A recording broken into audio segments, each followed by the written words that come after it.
Throughout Europe, towering stone monuments rise from the ground like legendary giants. Today they stand silent, relics of a bygone age. But for nearly 5 centuries, they were a source and symbol of ultimate power. During an era of great turmoil, the medieval castle served as the primary tactical weapon in battles that were politically motivated or religiously inspired. Savagely attacked and defended, they evolved to become among the most impressive military structures ever built and helped transform the landscape. They also contained secrets in design that in war could make the difference between life and death, success and failure, victory and defeat.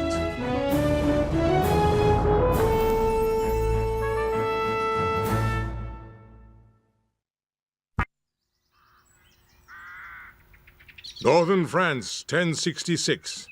It's early autumn, and Normandy has just been united under the rule of Duke William.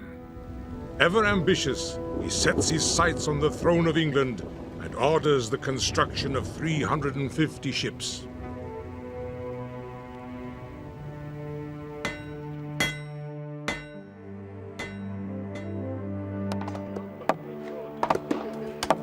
He waits for a favorable wind, one that will carry his army across the English Channel and propel him onto the pages of history. Finally, on the evening of September the 26th, Duke William's flotilla of longships embarks upon the 70-mile journey across the open water to the south coast of England. On board are 2,000 men-at-arms, 3,000 horses, and over 7,000 knights. But they also bring with them secret cargo that will become the decisive military weapon of its age. It's not a lethal new sword or axe, nor a new breed of warhorse. Carefully stowed aboard William's ships are the basic building blocks of a castle. Upon arriving, the Normans worked quickly, building a simple castle made up of a high earth mound surrounded by a wooden fence. By the time the English army has marched south to meet them, Duke William's men have remarkably built 2 other castles. The English want to avoid attacking these Norman strongholds. They choose instead to face the enemy in open combat on a hill near the village of Hastings. The 2 armies meet in a furious clash. Norman cavalry bears down on the Saxon warriors who are armed with great axes, which can cleave a man and his horse in 2. The carnage is horrendous. The ranks so tightly packed together that there isn't even space for the dead to fall. The battle rages until dusk, and finally the English King Harold is killed. The Normans emerge victorious.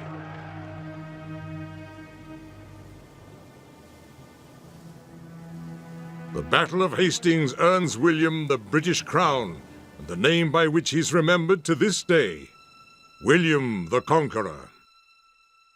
While the makeshift wooden castles play no direct role in this first battle, they form a vital part of William's overall strategy for the eventual conquest of Britain. Unlike anyone before him, he'll use castles in a revolutionary way. The conquered Anglo-Saxons resent their new Norman ruler. William knows that to restore any semblance of peace in his kingdom, he'll need to impose order swiftly. Castles become the means by which he forces his will on a disgruntled people, making his power and presence felt and seen throughout the land.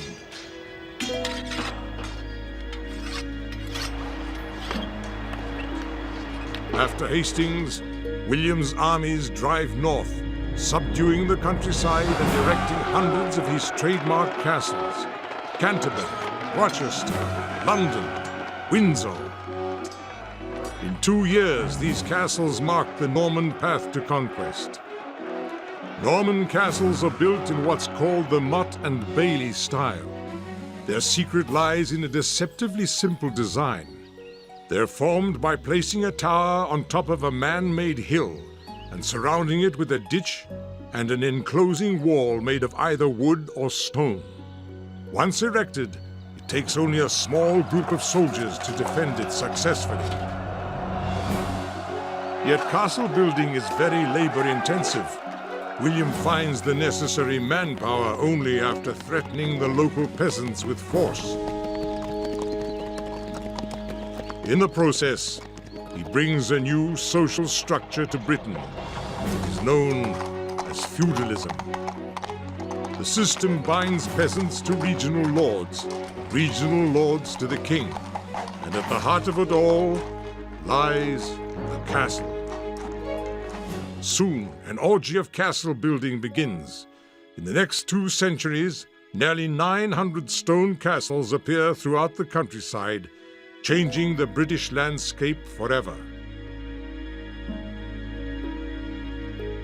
The secret of their success lies in their adaptability.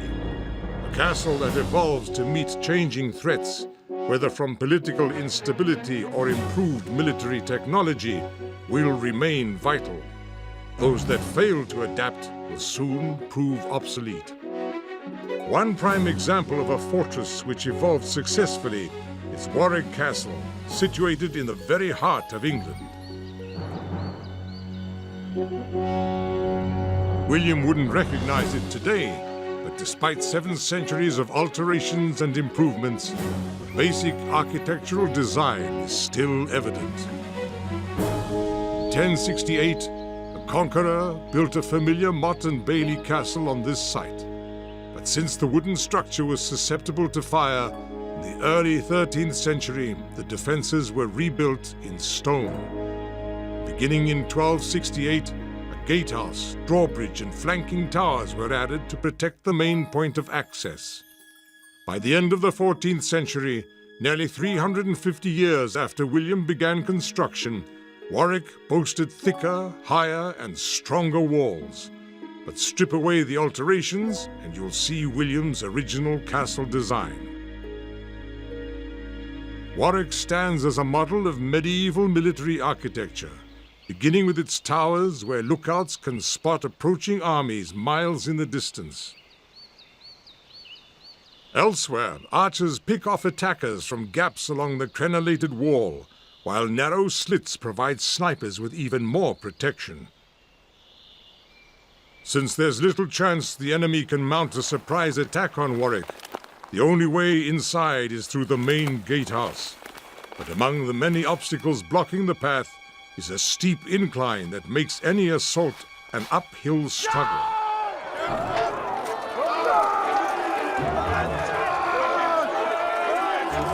Truth is, overwhelming Warwick's defenses head-on is nearly impossible. Attackers would often meet their foes at the foot of the wall, and there the fighting would begin. Sometimes, while the battle rages elsewhere, soldiers try more ingenious ways of getting inside. These stout-hearted souls would attempt to penetrate the castle's defense through its only unguarded opening. It would mean a daring climb up the foul-smelling latrine chute. Spies worked under a constant threat of discovery, and if caught, there were several means of dealing with them.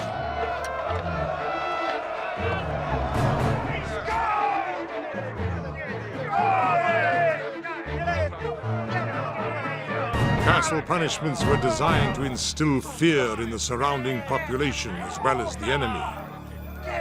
The point is to control the land and people around the castle for more than the range of a crossbow. The real secret lies in governing as much through fear as through force. And there's good reason to fear such a fortress. Loose! Loose! That's enough! But feared more than execution is the dungeon at Warwick Castle, the final destination for many prisoners. The dank, vaulted chamber holds a grisly assortment of torture instruments, including a rack for stretching and tearing victims until their limbs break, and a gruesome spiked chair used to extract damning confessions. Horrific as these tortures are, there's always the chance of survival and the hope of release. The same can't be said of this innocent-looking portal, which opens on the most infamous and feared of punishments. Once inside here, all hope is gone. Within this small, dank chamber, the prisoner is abandoned, left to wait alone, slowly but inevitably starving to death. These holding cells were known as oubliettes, which translated from Norman French literally means a place to be forgotten. Despite their growing might, the Normans find controlling the fringes of their British territory an ongoing struggle. Marauding bands of warriors make lightning-fast raids from defensive structures of a different sort. The most common is known as a ring fort. Largely communal, a ring fort consists of little more than a wooden fence on a stone foundation. Inside are workshops, living quarters, granaries, nurseries, and enclosures for domestic animals. Despite appearances, the Irish ring fort known as Caher Ballykinarga dispels the notion that inhabitants were rustic, peace-loving farmers. They were constantly under threat from both rival warring clans and invading tribes like the Viking raiders.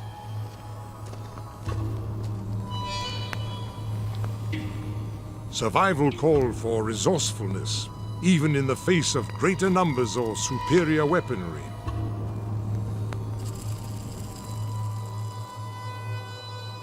Today, the fortifications of the ring fort look like no more than a crumbling wall of stones. But it formed a formidable barrier, and what surrounded them was a truly ingenious secret.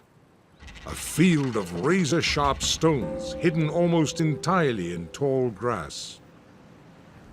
These stones shred the feet and shins of the onrushing enemy. They also make attack by horse or chariot impossible, and render any battle tactics or unit formations useless. Despite their simplicity, ring forts are more than a match for any aggressor of their time. But by the 1100s, a new era is dawning, one that makes these strongholds a thing of the past. This era brings new battle tactics and new social developments, and at the center of this revolution stands the castle.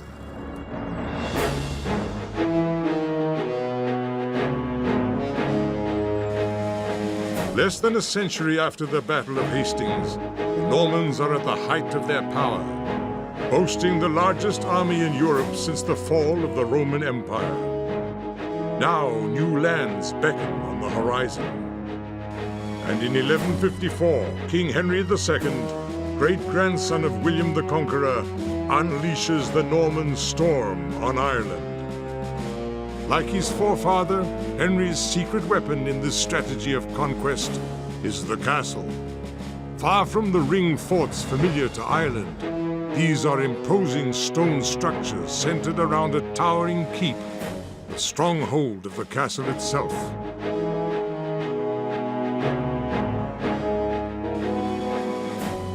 The Anglo-Norman lords construct many fortifications of this type in an effort to subdue the Irish, but none are so impressive as the fortress in Munster province known as Bunratty Castle.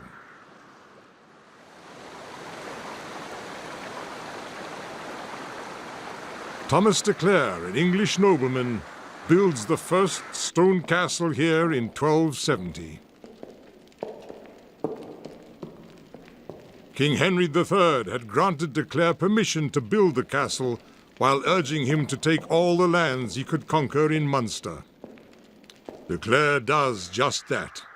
Once the stronghold is completed, he begins preying on local Irish clans, turning Bunratty into a tool of conquest for himself and his king. De Clare believes in ruling as much through fear as through force, deceit being a tool in his strategic arsenal.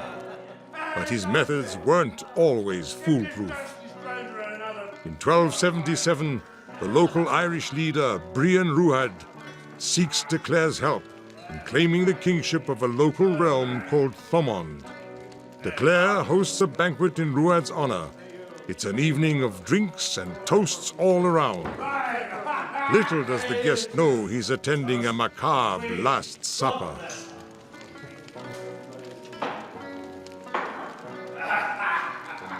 In mid-meal, De Clare has Ruadh removed from the hall and taken outside.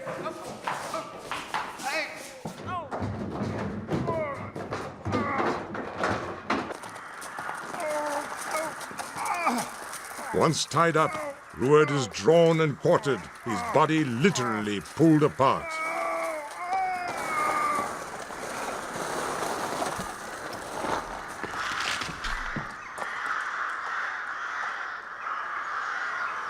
De Clare later orders Ruadh's remains hung outside the castle as a warning to other troublesome locals. But the tactic backfires. Instead of intimidating the Irish, it spurs them into action. Soon all of the regional clans join forces and plan a combined assault on Bunratty. United, they'll make De Clare pay for his barbaric treachery. De Clare is confident that Bunratty will withstand any assault. After all, the castle contains features, both obvious and secret, designed to give him the advantage. As the attacking Irish make their way across the open fields towards the castle, they'll be in view of the archers who stand in protected positions on the crenellated roof. The attackers that make it across the killing field to the main entrance are then doused with boiling water and quicklime, poured from an opening above, called the murder hole.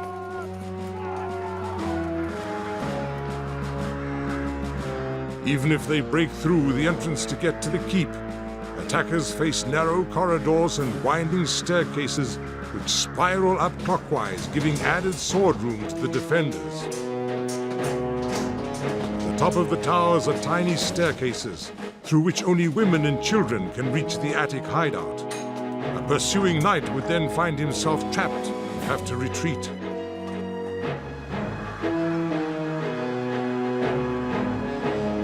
The effectiveness of Bunratty's well-conceived defenses repelled attacks for more than 40 years. But generations of defiant Irishmen refused to bow to the castle. Their secret weapon was time. If they couldn't overtake the castle by force, they would starve it into submission. The Irish mount a blockade around the fortress, which lasts months, and prevents castle residents and the surrounding town from getting food and burying their dead. Soon, an epidemic rages, and Bunratty's inhabitants are decimated.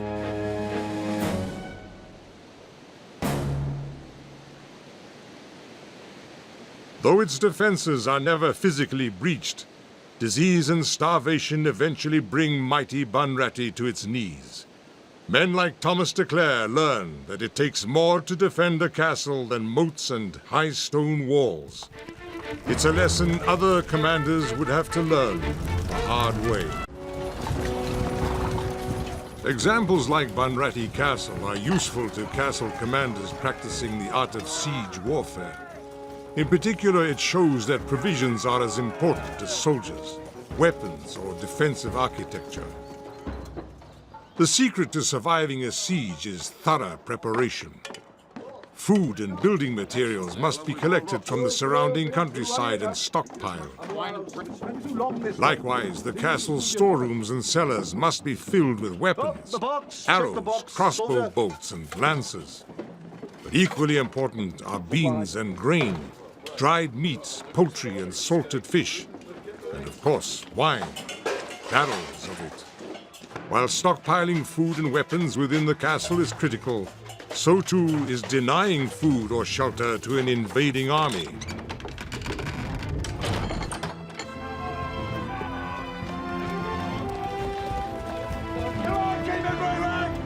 The shrewd castle commander sends troops out into nearby regions to destroy all crops, livestock, and storehouses. Anything which might aid the enemy.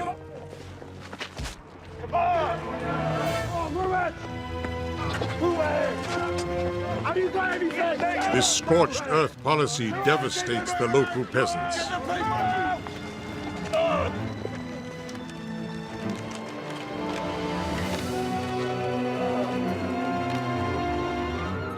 Some of whom are then conscripted and trained to help defend the fortress. No, once more, fight and watch the feet.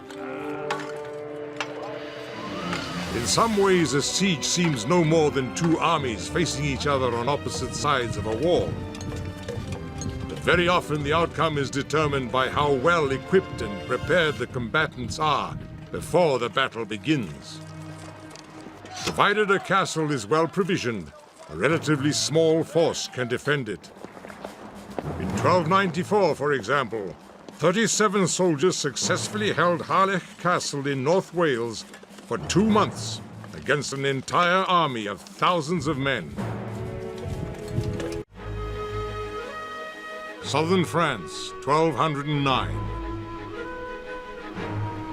By this time, it's legendary throughout the medieval world. A castle known as one of Europe's best fighting fortresses, Carcassonne.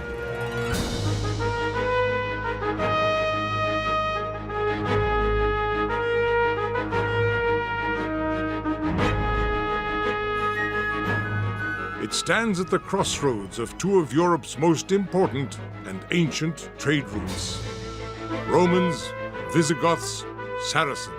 Invader after invader have clashed on this site, but none would test this castle more than Simon de Montfort, a military commander famed for bringing castles to their knees, a man whose ferocious zeal helped end a religious movement that dared oppose the Catholic Church.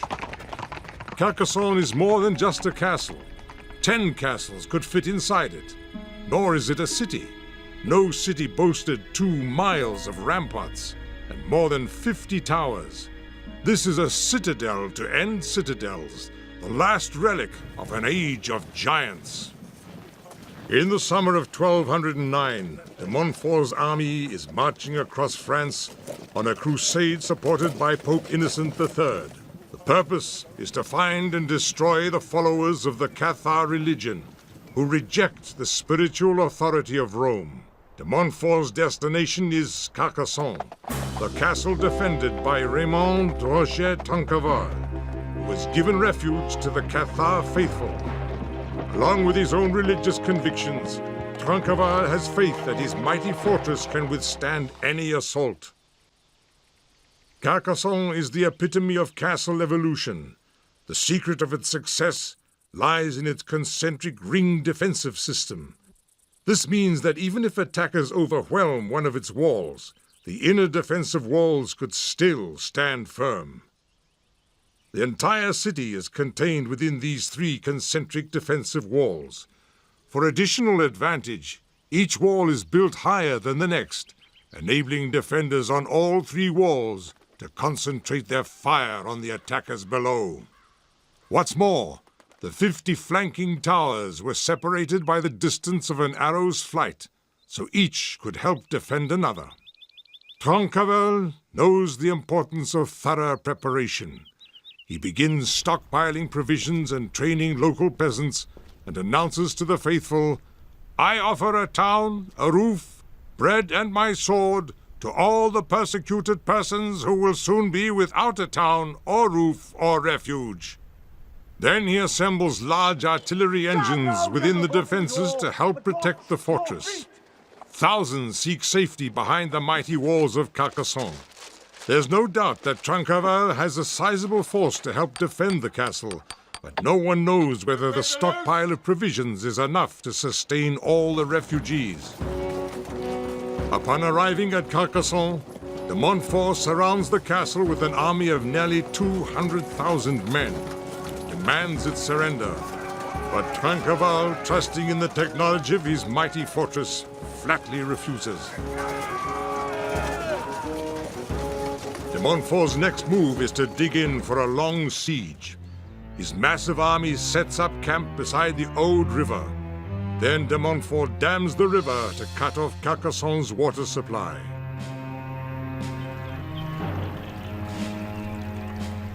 The siege has begun.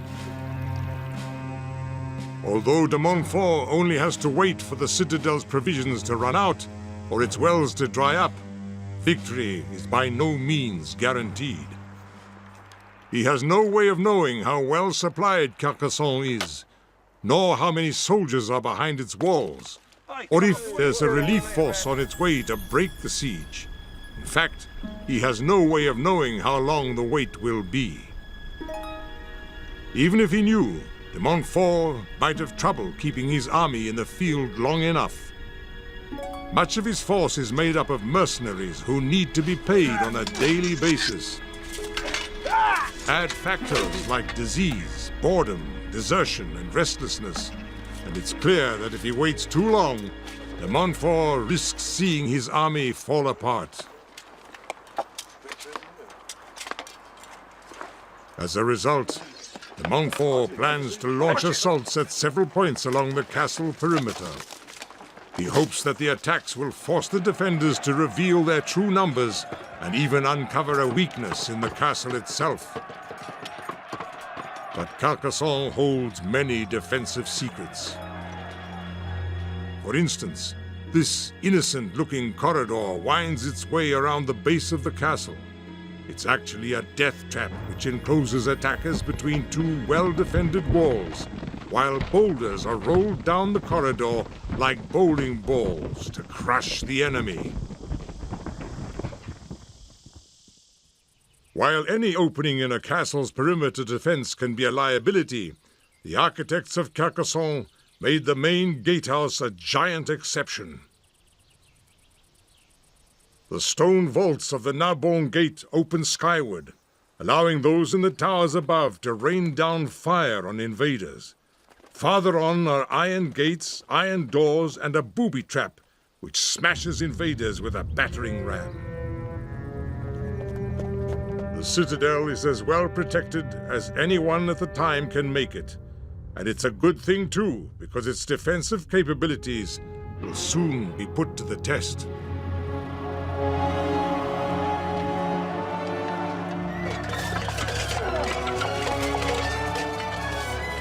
Although the knights in his army are eager for battle, de Montfort decides to use his mercenaries for this first assault, known as an escalade. It'll be a difficult task, because at the top of the walls are covered wooden shelters known as hoardings. From here, defenders fire outward and downward on their enemy in relative safety. This makes those scaling the walls on ladders virtual sitting ducks.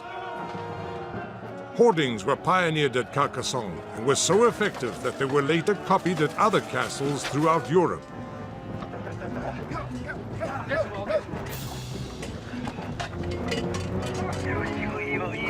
As the scaling parties cross the moat and race toward the wall, they're easy targets for the bowmen concealed within the hoardings.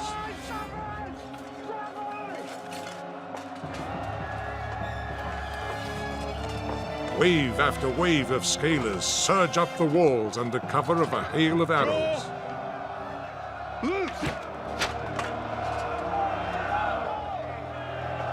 Many begin the climb up the ladders. Most never reach their goal.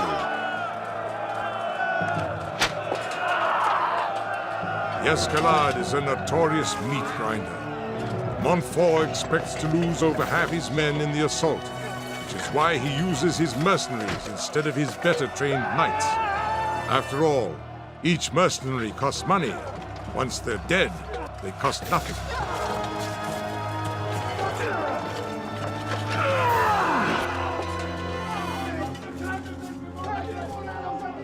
Yet as his losses mount, de Montfort decides upon a bold new plan.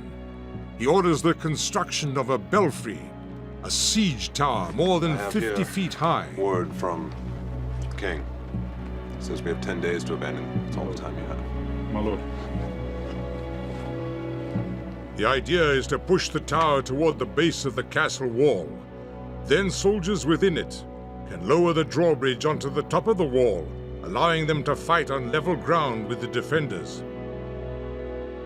De Montfort's carpenters begin constructing a machine which can be moved forward on wheels and rollers. The tower is then covered with wood and wet leather as protection against fire and arrows from the castle. After several weeks, the tower is completed, and de Montfort's men begin dragging it forward. But the uneven terrain makes moving it difficult and slow-going. Trinqueval has an answer to the tower, using catapults to pound the structure with a steady hail of fire. Meanwhile, fierce fighting rages inside it.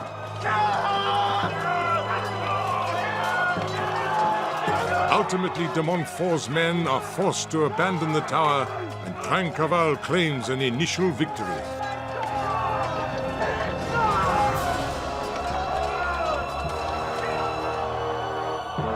Giving up on the siege tower, de Montfort turns his efforts to destroying the hoardings and protecting his scaling parties. He orders the construction of an array of siege machines.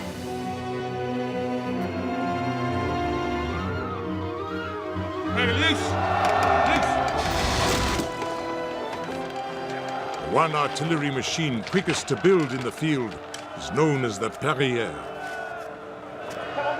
With muscle power alone, the sling of the Perrier can send a 30-pound stone crashing through the wooden hoardings. Loose! Loose! But as effective as the Perrier is, it's only a single tool. De Montfort knows overwhelming the defenses of Carcassonne will take more of his tactical ingenuity, much more firepower.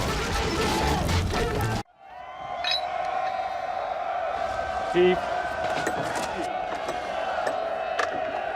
1 month into the siege, de Montfort's assault on Carcassonne is going well, but the Perrier's progress is slow. He steps up his efforts, ordering the construction of a secret weapon, the trebuchet. Invented in the 13th century, the trebuchet works by counterweight rather than straight muscle power. It can therefore handle much larger payloads and deliver them much farther.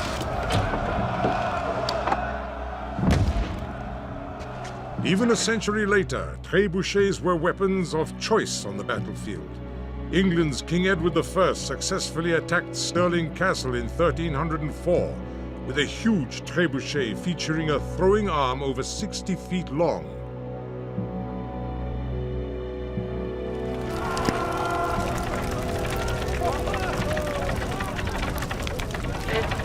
These machines can handle more than large stones. In many cases, armies have hurled the rotting corpses of plague victims or the decaying bodies of animals over the castle walls.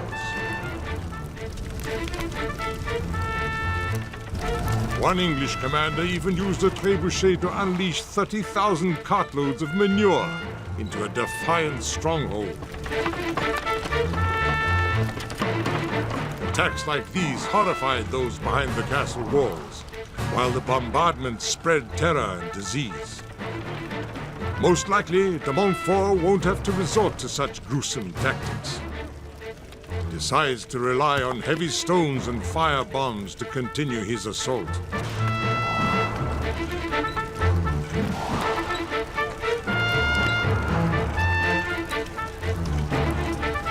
After a week of constant bombardment, a stone crashes through the eastern gate.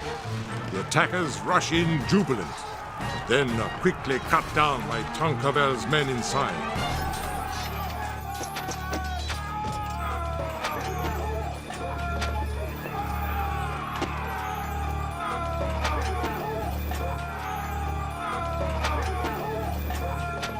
The assault has made some headway, but the castle defenses are just too strong. Still, de Montfort is not disheartened. He's got a surprise in store for Carcassonne. For 8 weeks, he's had his teams of men working on a secret plan to use one of the most feared tactics in the besiegers' arsenal, a mine. Castle defenders are on alert. They post a sentinel to watch over a pan of water all day and night. A single ripple on the water's surface would point to men digging beneath the ground. Even so, once they detect the mine, it could already be too late. De Montfort's men have spent several days secretly digging a hole in the castle wall. Once it's large enough, they brace it with strong timbers and fill it with wood and pig carcasses. Then they set it on fire. The intense heat will cause the carcasses to swell and explode, with the animal grease fueling the inferno. Before the sentinel can sound a warning, the surrounding wall collapses with a thundering crash.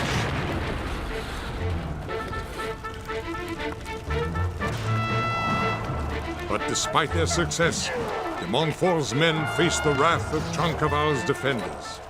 Along the walls of the castle, every step is contested, every inch fought for. Sheer force is unable to break the defenses of such a mighty stronghold.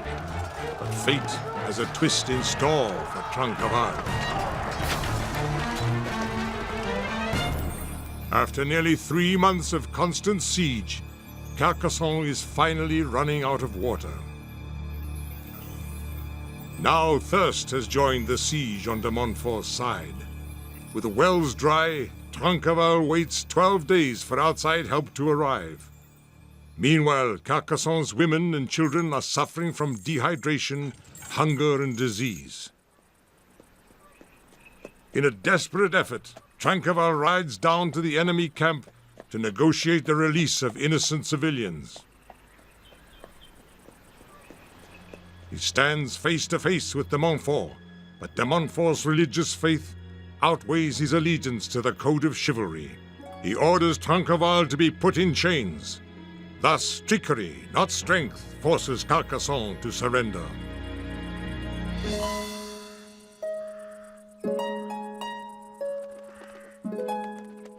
"15 weeks after the siege began, it was over. Carcassonne fell, the Cathar faithful were punished, and the religion destroyed. Confined to a tower, Raymond Roger Trinqueval falls ill and dies just 3 months later.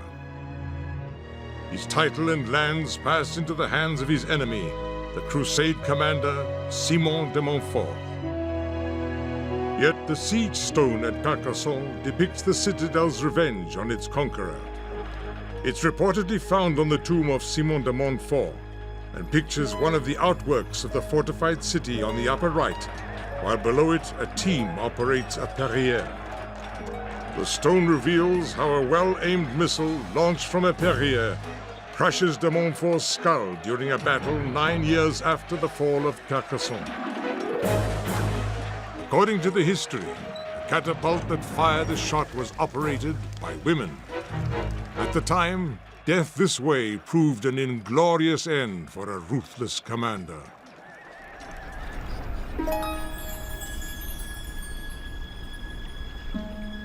Carcassonne itself would suffer its own inglorious end. By the early 1500s, this once mighty citadel, like most medieval castles, had been made obsolete by a new, not-so-secret weapon, the cannon. The decline of the great castles escalated as war after war shattered Europe. The once powerful ramparts and towers were no match for the battles of the New Age. The secrets of their architecture were useless against the powerful, explosive weapons. This is what's left of Kenilworth Castle in England. Like Warwick, 30 miles away, Kenilworth was built by William the Conqueror. However, during the English Civil War, parliamentarians seized the castle. Fearing that the mighty fortress would be used against them, they chose to destroy it. With gunpowder, they blew up the outer wall of the keep. Then they demolished most of the structures within. This was the unfortunate fate of many medieval castles. And of the rest, very few survived without some changes or adulteration. Even without the advent of gunpowder, castles were becoming relics of the past. In the social swirl that follows war, life becomes more domestic. In the castle, courtiers now replace soldiers. In place of war parties, the earls held banquets. Surrounding them at all times were attendants and administrators, hangers-on anxious to press business, marshals, stewards, pages, footboys. The list seems endless. Rich and powerful chose to build new and better homes. Theirs would no longer be castles like those of the Middle Ages. Instead, they preferred grand, sweeping palaces designed for luxury and comfortable living. The age of the castle had passed, and with it, the age of siege warfare. Still, these castles today come under siege, not by armies of weapon-wielding soldiers, but by armies of tourists, anxious to recapture the lost glories of a bygone age. To many of them, these mighty fortresses are more than ancient relics. Instead, they echo vividly with life and imagination. They're reminders of an age when a secret weapon changed the destiny of Europe's kingdoms. A time when covert strategies and hidden agendas were part of building design. An age of glory, an age of chivalry, an age of castles at war.